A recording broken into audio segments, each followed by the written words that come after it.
Hello guys, welcome to my vlog.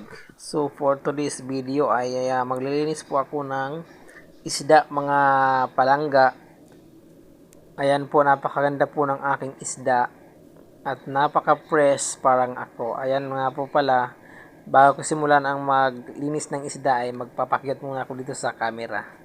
Sana all cute. Ayan, sa mga kung bago ka pa lang sa aking channel, ay wag mo pong kalimutan mag-subscribe. At ayan na nga mga palangga, ay magsisimula na po ako maglinis ng aking isda. At napakaganda po ng aking isda for today's video. Ayan po, hindi ko po alam kung anong tawag sa isda na yan, pero napakasarap po niyan at mataba at fresh na fresh. Parang ako. Sana all fresh. Ayan, huwag po natin kalimutan mag-subscribe kay Visayan Dax TV. So ayan po, bali 3 kilos po lahat ng isda na nabili ko mga idol sa palengke kahapon. At dinamihan ko ng pagbili dahil mura lang siya mga idol.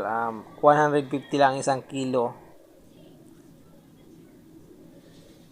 Kaya nang bumili ako ng marami. At syempre, ayan mga idol, tapos na po ako maglinis. Kung kaya't siniperate ko na po siya. Ayan po, hiniwa-hiwalay ko na po siya para pag nilagay ko sa ref ay nakahiwa-hiwalay na sila. At kukuha na lang ako ng isang lagayan pagka ako po ay magluluto ng isda. So sinubukan ko nga pala siyang lutuin kaganina at pinaksiw ko po siya. At after ko pinaksiw ay pinirito ko po siya. Ang sarap po mga idol, mga palangga. Ang sarap talaga ng isda pagka pinaksiw mo, tapos after mo paksiw ay pirituhin mo. Napakasarap ng isda. Ayan. Thank you for watching mga palangga ha. Ayan po, hindi ko po alam kung anong tawag ng isda na yan, pero napakasarap po niya at napakataba at fresh na fresh parang ako. So ayan, ipapasok ko na siya mga palangga sa ref mamaya. Kasi nag-prepare na ako ng lalagyanan ko doon mamaya sa freezer. So ayan mga idol, ang lalaki po ng isda na yan mga idol.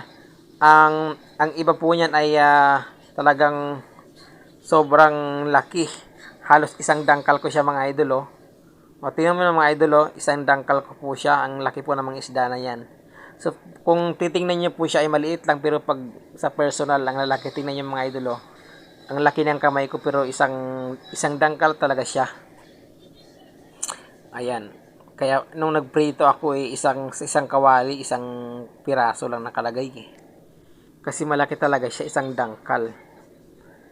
Ayan po mga idol, fresh na fresh po yan mga idol, galing sa dagat. Thank you for watching.